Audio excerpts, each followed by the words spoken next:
जाकर अपने परम पिता परमात्मा में समा जाता है, क्योंकि वही उसकी आखिरी मंजिल होती है।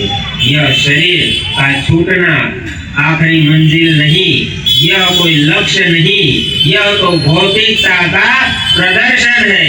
अगर सत्य जानना है तो अंतर की तरफ अपनी नजरों को लेकर अपने आप को जानो। जब अपने आप को जानोगे तब सत्य उजागर होता है, वह तुम्हारे अंदर उजागर होता है, ना कि बाहर। क्योंकि बाहर जो उजागर हुआ है वह माया का किया हुआ सब कुछ किया धरा है, लेकिन उस मालिक का नहीं। वह मालिक की दया से माया भी कार्य करती है, लेकिन उसने रास्ता चुना है तुम्हारे ऊपर राज करना। लेकिन उस मालिक ने तुमको अधिकार दिया है अपनी आत्मा को अपने निज धाम पहुंचाने का, तो उस अधिकार का फायदा उठाकर अपना काल बना लो, वरना सत्य की राह पर चलोगे तो ऐसे ही विघ्न बाधाएं आती रहे।